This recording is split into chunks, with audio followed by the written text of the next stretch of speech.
Welcome to this interview. I'm Megan Gibson, co-host of the Trauma Super Conference.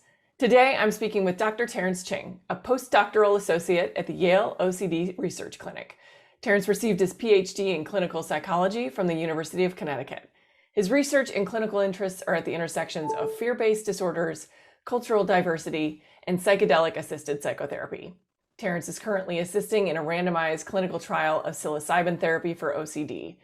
And he's also received training in MDMA-assisted psychotherapy for PTSD. Thank you for joining me today, Terrence. Very happy to be here. Thank you for So inviting me. sorry to interrupt you. I would love it if you could start by explaining what OCD is, because I think there's a lot of misunderstanding in popular culture, as well as how it's related to trauma and trauma experiences. Mhm.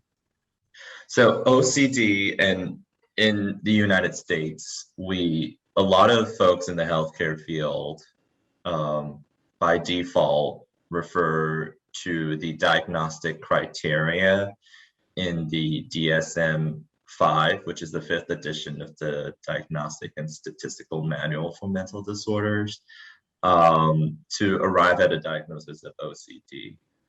Put simply, OCD is obsessive compulsive disorder, and it can be defined by symptoms basically described in its name. So there are obsessions, which are unwanted, repeated, intrusive thoughts of all kinds, that tack on to a core fear. So, for example, the most I guess common, or not common, well, stereotypically assumed obsessive fear is one of contamination or being contaminated.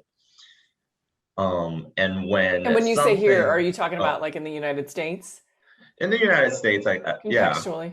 Okay. yeah, contextually speaking, and when something in your environment triggers that fear, or it may be untriggered, but you just happen to have that intrusive thought pop into your head, you might feel compelled to perform certain behaviors that are either just physical, like behavioral, or in your mind, or mental.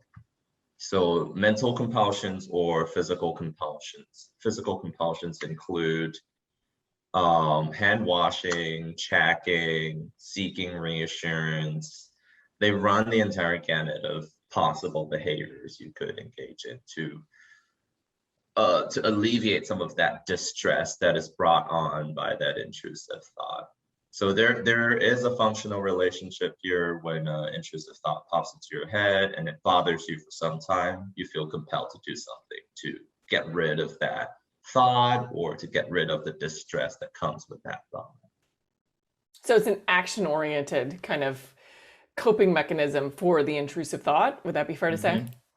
Yeah, I think the outward behaviors are more noticeable, both to the person with OCD as well as to the people around them. And I would say that, sometimes people can misdiagnose OCD if they fail to detect some of the mental compulsions that go on in people's heads. So, like, mentally reviewing things that happened to make sure that you didn't cause harm, or that you didn't come in contact with something that was dirty, etc. So Right, because that part of OCD, the process is not something anybody in your life or outside of your own mind could discern or knows kind of like what's happening yeah, in the background, right? They're only going yeah, to see that outward behavior. yeah. There's a lot of fear and anxiety and the secondary emotions of shame and guilt that come with having Mm. some of these thoughts, or performing some of these behaviors, to the extent that, a typical experience of OCD might be that you would not feel safe, or protected, or unjudged enough to disclose some of your symptoms to others. So it becomes like a very secretive disorder. Um, Kind of a and that's feedback why it's loop so, of yeah, it's I'm not really only having debilitating. these, yeah, I'm not only having these intrusive thoughts, it's compelling me to take action, do behaviors in order to Right. cope with the thoughts. And Hmm. then I'm feeling really Yeah. ashamed and more isolated because I've got to Yeah. hide all of that from my loved ones or from people I work with or whatever the Hmm. scenario might be, so that I don't feel further shame Yeah. about something that I already feel kind of out of control about. Yeah, a pretty common sentiment is that I did not realize that I'm not the only one with this. Oftentimes I go to a annual conference hosted by the International OCD Foundation, and they move around every year, coast to coast, and sometimes in the middle of the country. But um and we run support groups for families of people who have OCD, people who have OCD. And oftentimes it's quite nice to see their face brighten up and just realize that there are other people in the room who share a something in common with them, that they're not so alone after all, Hmm. having these really like horrifying or distressing thoughts. Absolutely. I can imagine, right? Um, that you're experiencing something that causes you so much isolation. And with a lot of the things that we talk about at the trauma conference, it always occurs to me that like there's not really like a colored ribbon for mental health disorders, right? Like nobody's running races. We're doing a lot to end stigma. Like there's a Yeah. ton of effort to educate Yeah. people and to normalize the fact that a lot of people suffer with these kinds of things, but at the same time, it's just not something that people rally behind in the same way that we do other things. Yeah. And so I I can would say imagine. that the International OCD Foundation is pretty good about putting on. They have this OCD walk, where families and people with OCD and providers, join every like it's a feeling of solidarity every time we have a conference or we have a walk. Um, but oftentimes it's like a pretty singular event, and like mental health awareness gets a month of the year. Right. Um, when really it's impacting your everyday life. So, Yeah. it's a start to have a month dedicated to mental health awareness, um, and also a month dedicated to mental health among folks from marginalized or underprivileged backgrounds. But yeah, there's definitely more to be done to like you said, erase stigma about having a particular mental illness. Absolutely. So I definitely want to talk a little bit more about your specific work and how this impacts what you do for work. And um, so, how did you get interested in OCD treatment and specifically even psilocybin therapy for OCD? Mhm. So OCD was a very fascinating condition to me. Um, Fascinating in the sense that you can meet, you can have like 20 folks with OCD in the room, and they may each have a unique presentation of Hmm. unwanted thought content, even though um, oh, the underlying, functional relationship is kind of similar across all different types of content of thoughts or unwanted or compulsive behaviors. Um, but it's the diversity of the OCD that really strikes me. And it's the fact that OCD really attacks the things that are of the most personal significance, like Mm. the things that you hold closest to your heart, the things that are really important to you. So, for example, if you are high on morality, like you believe it's absolutely um, important to do the right thing, the morally right thing in life, the OCD would likely attack that. If it's really important for you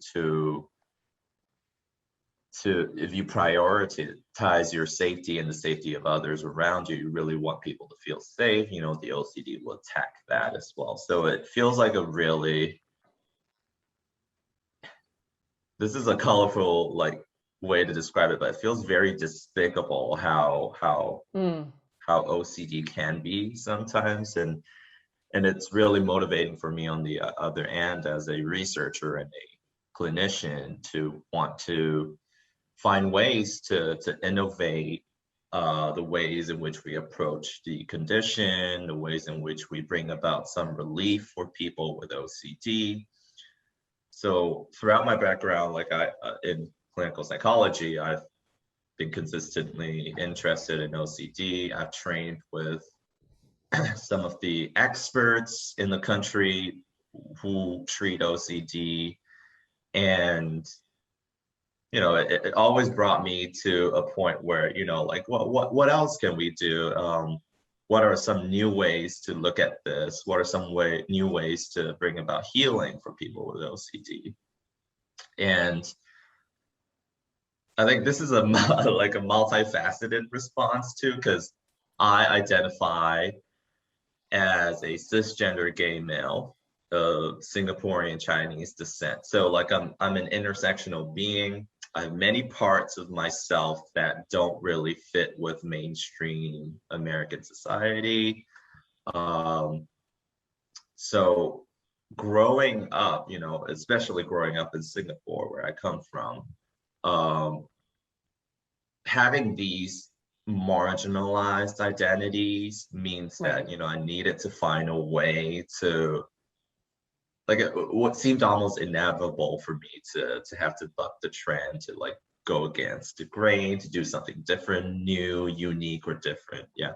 So I think it was that motivation within me to really want to do something different for people with OCD. So it really drew me towards the idea of psychedelic therapy for hard to treat conditions. So when I put it all together, when I was completing my PhD program, I was looking for a postdoc experience that offered exactly that, something that intersected my desire to do something unique and different, and something that that is close to my heart, which is OCD. And I put it all together, and it was such a coincidence that folks at Yale had a study running offering psilocybin or examining psilocybin therapy for OCD, and that was I reached out to them. They said they had an opening, and we just made it work. And I'm just feeling super lucky and privileged to be doing this work, because I understand that, especially for the psychedelic renaissance, there are a lot of interested young up and coming researchers and individuals, and to be in my position is kind of unique, because it's a lot of privilege to be in my position, to be able to continue this stream of psychedelic research when a lot of doors are closed to researchers who want to do this work as well. So I just wanted to say that as well. No, I love it that you acknowledge it. You're like, this is something I wanted to do, and the world I worked hard for it. Let's acknowledge that you've done a lot of work to deserve this opportunity as well, but that you do have some privilege there. And I want to get into the nitty gritty of the applications of psilocybin in OCD treatment, but you said a couple of things that I want to go back to, because they were the most fascinating things I've ever heard about OCD. So I'm like, I can't skip back to that. We got to back up. Sure. So when you said that OCD attacks the things of most significance to people, it took everything in my power not to interrupt you. I was like, oh my God, that's fascinating. So, and you gave the examples of morality and right and wrong, and then safety. But if you could walk me through just a little bit further, what does that actually manifest? How do the behaviors also tie in to the thing that's most meaningful? Is there a correlation there, or is it unique to each individual? So we oftentimes see a lot of what we call trans diagnostic constructs. So these are parts of yourself that transcend, the particular diagnosis that you have. Like it may be more elevated in OCD compared to like depression, for Mm, example. But the idea of morality, right? Like people who endorse a strong belief in being moral or being right, and avoiding making mistakes or being wrong. And if they have OCD, I mean, it makes a lot of sense, right? Like if that's what you're really concerned about and that's at the forefront of your mind when you approach life every day, the OCD is going to want to like attack that because it makes it easy for the OCD to attack. So it might show up as, this obsessive fear of making mistakes at work, of mm, offending other people, of committing some like heinous moral crime, like, like sexually right. assaulting someone or sexually harming a minor, or blaspheming Extreme violence or something like yeah, that. Yeah. yeah, doing something blasphemous in church, something like that, Right. making a lot of these grievous moral mistakes. And the accompanying compulsions can look like, oh, just like trying to rid yourself of the thought, like, or replacing the thought with something good, reassuring yourself that that's just a thought, seeking reassurance from others, like I'm not a bad person, right? Like tell me I would never do that. I would never like curse in church or something like that. Um, or to outwardly, like avoiding some places altogether, right? Like avoiding being around children, being around people that you're afraid you might do something bad towards. So it becomes like a very limited life.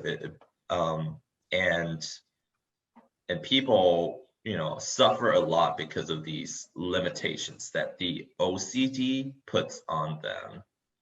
So oftentimes when we approach OCD in treatment, we like to identify it as the OCD as opposed to you, because there is The a person. subtle there's a subtle difference between like what you hold and what you cherish as important in life. And is it really the OCD? Like, am I a bad person? So having some differentiation from the OCD allows you to recognize that, oh, this is an OCD behavior, this is an OCD thought. And what happens when we have an OCD thought or feel the urge to do an OCD behavior, we kind of refrain from that. So we don't want to feed the OCD because it becomes Right. otherwise like a vicious cycle.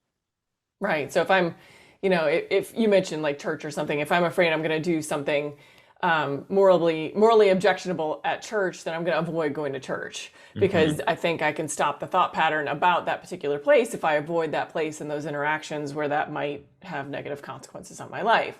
Mm-hmm. What's occurring to me as well is while you're talking is just how smart our brains are, and in that like how they're gonna devise a way to like grab us by the shoulders and make us pay attention to something. And Mm-hmm.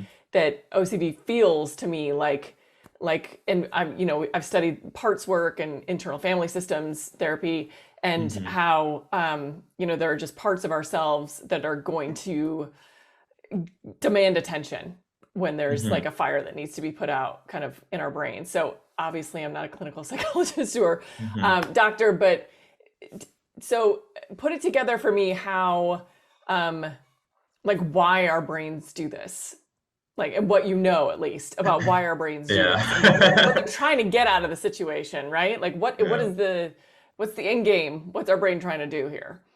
I think, there's a lot that I don't know about the neurobiology of OCD, but what I do know is that there is robust evidence from just neuroimaging studies that show that the brain of someone with OCD does fire differently than the brain of someone without OCD.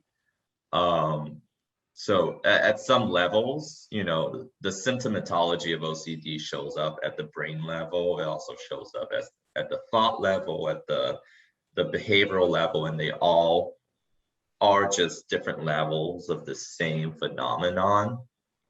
Um, which means that, like when you see something functioning differently in the brain, you find that certain medications work for OCD, certain antidepressants work better for OCD than other classes of medication.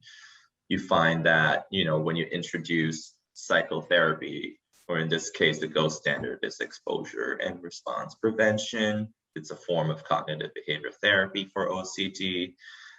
And over time, when you begin retraining your brain in that way, according to the principles of exposure and response prevention, the brain begins to function differently. So you're kind of reestablishing new connections, and you're kind of letting some of the older problematic connections in your brain or overactive connections in your brain lay more dormant.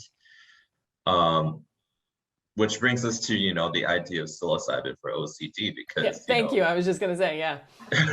There's a lot of studies showing that psilocybin impacts what we call the default mode network in the brain, which is a theoretical idea that there are certain connections that are problematic in your brain.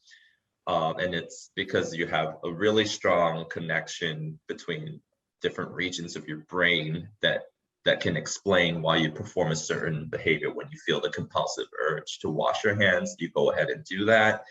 That may be that particular circuit in your brain firing and being overactive. And the psilocybin at the brain level disrupts that really habitual connection. It sends it into like an entropic state, like a state of chaos, basically. And after, the dosing experience with psilocybin, the brain begins to rewire itself. And it is in a the theory is it's in a more malleable state for rewiring according to more adaptive principles of living. Mm-hmm. That's when you introduce some maybe intervention to bolster some of these more adaptive connections you want. So like when I see something dirty, I don't wash. That becomes a new connection after psilocybin dosing. So at the brain level, and at the thought level and the behavioral level, it's all interconnected. And psilocybin is a way to introduce some good chaos in the brain in that sense, so that it can then begin to rewire itself in a more adaptive way afterwards. Fantastic. I love the way you said that. So essentially, we're disrupting the brain patterns in a way that will then affect the thought patterns and the behavior patterns. It kind of like flows down from there. Like, let's interrupt the way that the synapses are firing in the brain and the connections that it's making between all of these things, so that the thoughts are different and the behaviors are different. Or that you have more space around some of your usual obsessive thoughts is kind of one of the many different themes we're gathering from the experiences of people who have gone through the psilocybin trial for OCD, is that they sometimes describe it as the OCD being turned off, in that they're not getting hit by all of these different obsessive thoughts, or when they occur, they're able to see it for what it is, right? Like, oh, that's the OCD. Just a thought passing, right? Yeah. Right. And I don't really need to follow up on that. And I say to myself, like, oh, I don't need to wash my hands, or I don't need to check. And I'm able to not check or wash my hands. When before the psilocybin, they would find it really hard to resist that urge. Or some of them it's so automatized that, they just, instinctively wash their hands whenever they have they feel the urge to wash their hands. So there is a stark difference in the experience of OCD symptoms before and after psilocybin. And I imagine that's got to feel like such a relief. Yeah, right. Yeah. I got to imagine that's got to feel like such a relief to have that interruption and to be able to feel that interruption and I just keep coming back to the word relief of, like, even if it doesn't last. And you tell me, is that feeling, that interruption, just during the term when they're experiencing the psilocybin, or does it last after that experience and that exposure? I think we don't have enough data to know just yet, but from what we do have so far, it seems that there is a range of experiences. People describe, a persisting relief from OCD, like I'm not having any of these thoughts every day. It just gets a little bit better until I realize that I don't have any obsessive thoughts or I don't feel the obsessive urge anymore. I don't need to do it anymore. Essentially, they feel a little bit like very much cured of OCD, Mm. at least at the time points at which we assess them at.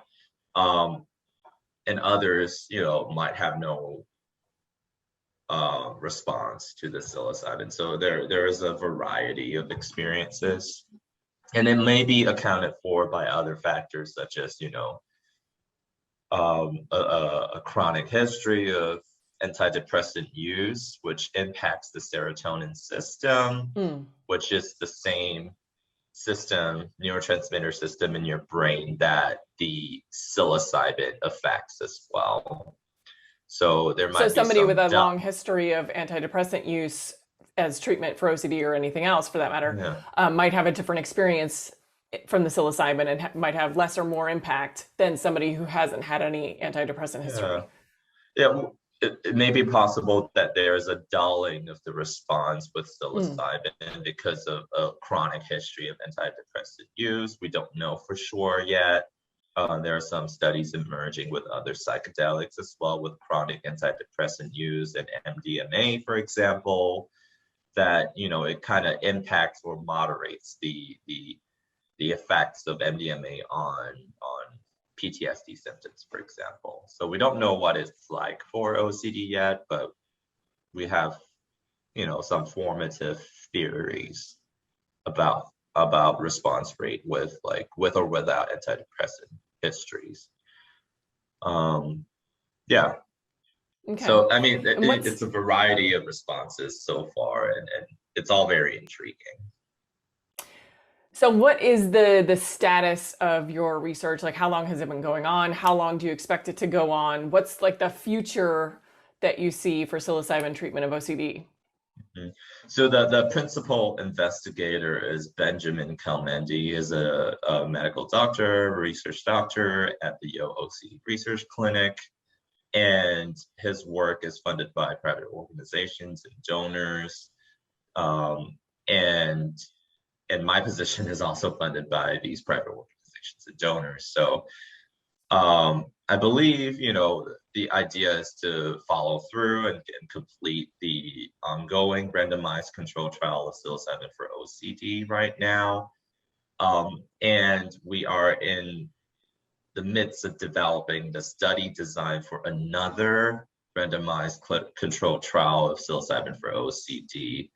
Um, this time, it may follow some of the same design. We may think about a different design to it, such as adding a second dose to um, this new study.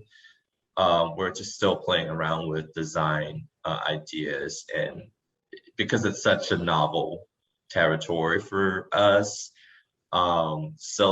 OCD is a pretty novel indication for psilocybin, even though there is a prominent group out at the University of Arizona who conducted the first few open label trials of psilocybin for OCD with pretty impressive results.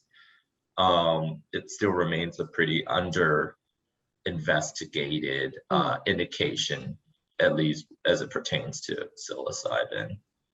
Um, so, I mean, the future is exciting, and there seems to be many different possibilities. Personally, I think that, you know, additional dosings may be required for folks with OCD. We do see that, because of the way in which the nature of the beast itself, OCD, right? Like there's a lot of need for controlling your experience of the world, that sometimes it can get in the way of really surrendering to the Mm. psychedelic experience that can otherwise be quite cathartic or quite therapeutic or healing, or it can, be a way of discovering other parts of yourself other than the OCD. Yeah, So I if can see needing yeah, one experience purely just to establish in yourself a baseline of safety of like, this is a safe hmm experience. I'm being held responsibly in a medical container in which I can release and let go and explore. Like yeah, I would, if this was, I would need that one and right, then need a follow up to be like, okay, I'm good right, here. Now I know what this is. I know what this yeah, might be like. Now I'm ready to really like yes, release and hmm have a full experience and really under my yeah, body fundamentally, my brain, my body understands like I'm right, safe, I'm good, I can go into this, right? yeah. Let me dive a little deeper the second time around, right? Like the first time was like, oh, there's a lot happening. It feels very chaotic, I mean, I very can I can see how that would scary. like exacerbate all those control needs. Like I'm Right, literally just projecting all over this conversation, but like if it were me, like I would spend the entire experience trying to control as much as I could right. because it's Yeah, so new and like yeah, completely different than anything I've ever had before yeah, that I would be exerting a lot of control. I could yeah. see. Yeah. That's the same idea behind, like exposure and response prevention too, right? Like the first exposure always feels the hardest typically because it's such a novel experience. Are you telling me to touch something dirty that I've spent the last 15 years avoiding? What? Right. But like the idea is the more that you do it, the more you're used to it, the more you develop some new connection to the stimulus itself, the more you give strength to the idea that, it may not be so dangerous after all to touch something dirty. Oh, nothing bad happened in the week after I touched it, so I didn't catch HIV, like, you know, Right. I didn't come down with a serious illness, etc. So those are the new insights. So maybe giving them a second round of that experience might be helpful to arrive better at those insights that may be emerging in the first experience. Yeah. And I know with COVID, um, it doesn't necessarily hasn't always been OCD, but I have family members and friends that have experienced a lot of exacerbated mental health issues because of COVID and what it's Mhm. brought up for them, whether because they have comorbidities and previously existing conditions that put them at higher risk, or just because they're fearful of a global pandemic. So, yeah, very interesting to think about it And kind of in the rightfully so context of, too with the yeah, pandemic. right. I mean, like, it seems like a rational reason to Yeah. be a little bit afraid of the world, right? That- We finally actually have a rational reason. yeah. Um, There are sentiments that, so like now you kind of finally understand what it's like to live with OCD. There's some semblance of that. It's not actually the same, but right, yeah, a peek into a yeah, sliver of that experience, right? Yeah. yeah. So when do you expect, and you might not have an answer for this, but when do you expect this kind of treatment to be available to the public for people who are experiencing OCD?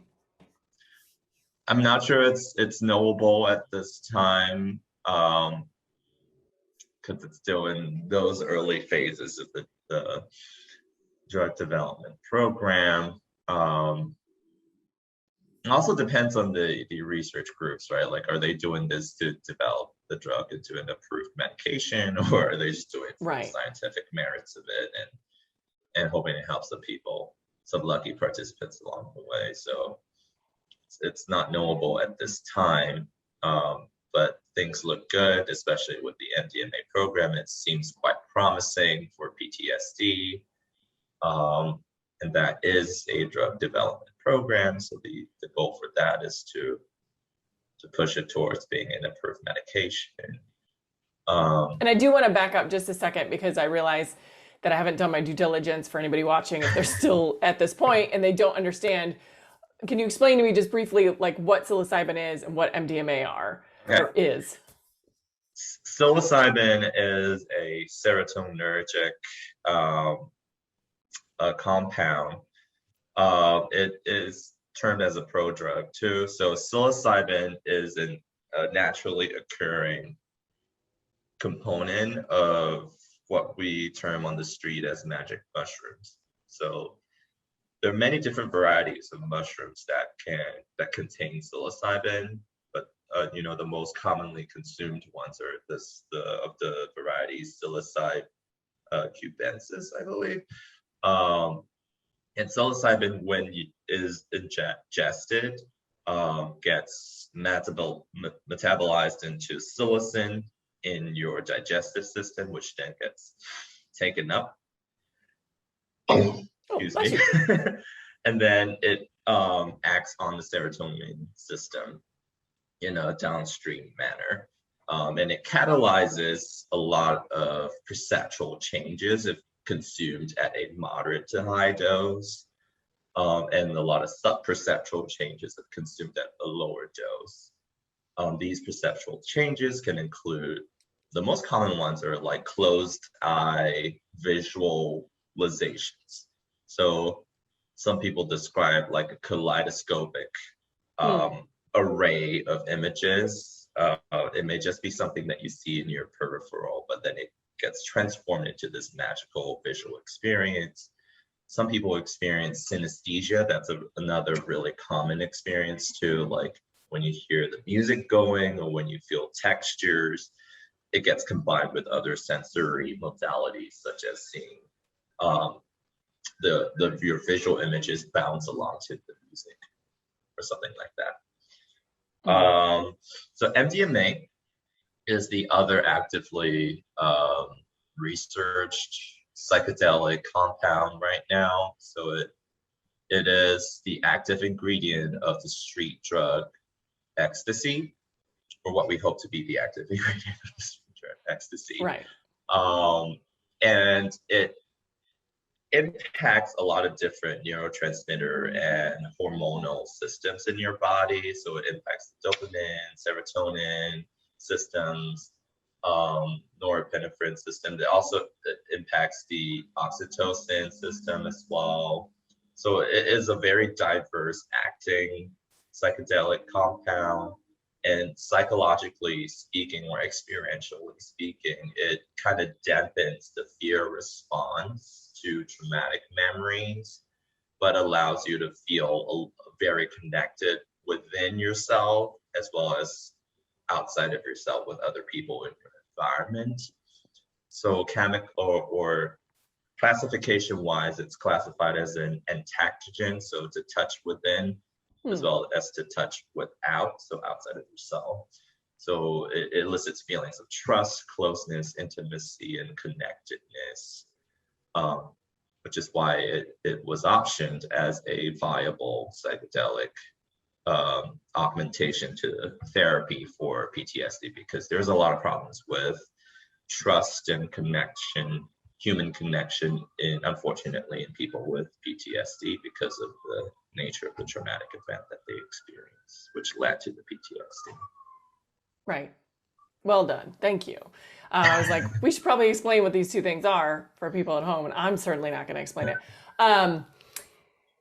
Okay, so because the majority of people watching this are not going to be able to get psilocybin treatment for OCD, what do you know about the treatment of OCD, conventionally speaking, what's available, and what would you tell either somebody that is experiencing OCD symptoms and behavioral, obstructions in their life, or has a loved one or a friend that's experiencing that? What would you say to them? My bias is always to recommend them to an OCD specialty clinic. Having said that, it is an experience that is accessible, probably more likely accessible if you come from a more privileged background and higher social economic status. It can be expensive. There can be difficulties. There can even be geographic privilege, right? Geographic limitations. There's not an OCD specialty clinic around your corner of your neighborhood. But I think getting on medication is also recommended if that's an option that you think you want to pursue or have found some success with in the past, staying on medication. The dosage of antidepressant medication for OCD tends to be higher progressively, like when you reach the maximal dosage, it tends to be higher than what you would see in depression, for example. I think that's a very robust difference there, but also somewhat stereotypical as well. And really interesting, given what you said about the impact of psilocybin on that. Makes sense now. That totally tracks what you said. And the the preferred psychotherapy approach is exposure and response prevention. Exposure to the things that are that trigger your obsessive fears, and the second very important and arguably most important component is response prevention. Learning to hold back from the compulsive urges so as to allow yourself the chance to come to a different conclusion about that stimulus itself. So you learn, oh, I don't need to seek reassurance. I don't need to avoid. I can touch this and nothing bad will happen. Hopefully, with all of throughout treatment with exposure and response prevention, you gather more and more of these new evidence and these new adaptive connections to kind of dampen some of your older OCD associations, that a doorknob is filthy, that you'll catch HIV from sitting in a public toilet, for example. And with COVID, the options for telehealth or have expanded enormously. I think it's a one you silver, can see someone giant across silver the lining. country. Yeah. You can access professional specialty help from across the country, especially if you live in a more rural area of the country and you might not be able to travel to an in-person appointment if they offer that even, right? Like there are now accommodations made with the professional licensure boards across the country in terms of psychology or clinical psychology and other counseling or mental health professions to allow for people to access telehealth more freely. That said, for lower cost options, there are workbooks available. I would recommend going over to the Association for Behavioral and Cognitive Therapies website to check out some of their recommendations for self-help workbooks for OCD. I think, as I mentioned, OCD is a condition that can sometimes or oftentimes be accompanied by a lot of shame and stigma. Right. So we like to think of treatment as not just like a single tier type of thing. It's multi-tier, it's, a stepped care approach. It can start from self-help all the way to having some therapist guide you minimally through your own recovery to full-on residential treatment for OCD, for example, if you can afford that. There are, speaking of residential facilities, there are several residential facilities. The wait list is long, but put yourself on the wait list if you can afford that, and then seek out other help in the meantime. Right. Yeah. And I'm sure that there's also a community aspect to this as well, trying to find people who are experiencing the same things that you are to try to lessen your shame and the way that you're judging yourself around what you're experiencing as well. Yeah, interact with the International OCD Foundation website. They offer sometimes weekly, sometimes bi-weekly events where it would be an ambassador talking about a particular topic as it pertains to the community with OCD. And people can, just watch it on Facebook Live, on YouTube, type some comments and seek some support. And it's a wonderful community of people with OCD, families of people with OCD, providers. I've been invited to do some of those webinars too.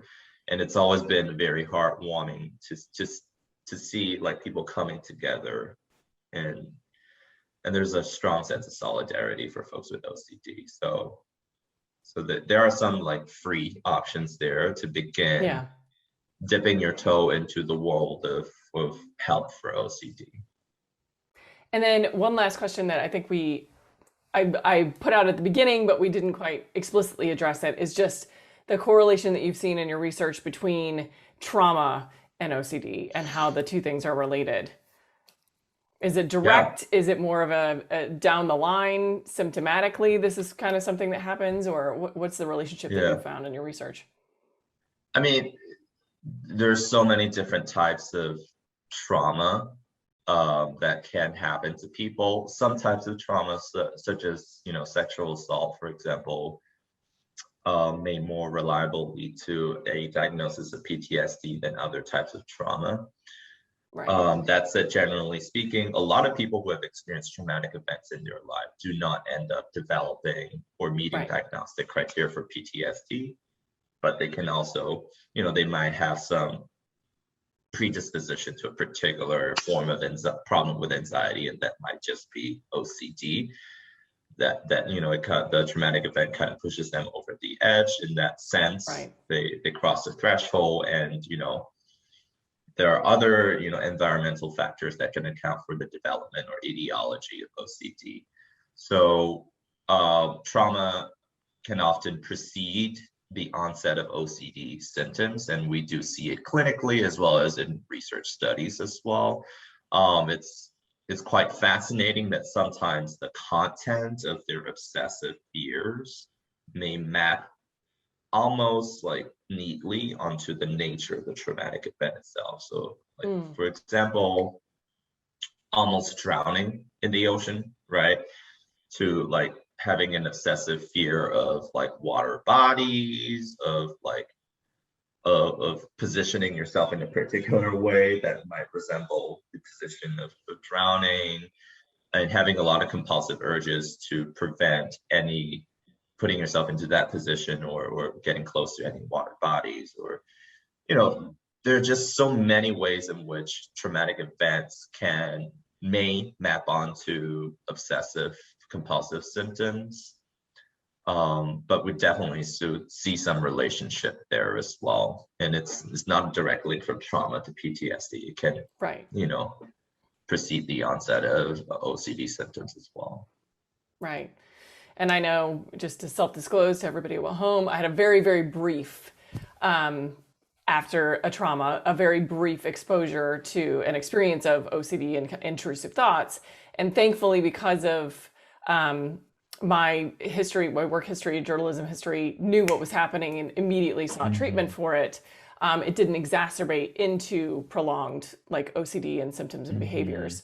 But that brief exposure gave me so much empathy for people, and it's just so important to talk about it if it starts happening, and to Yeah. seek help if it's available to you and you can afford it. Like we've already named all the ways that it's difficult to find help for things.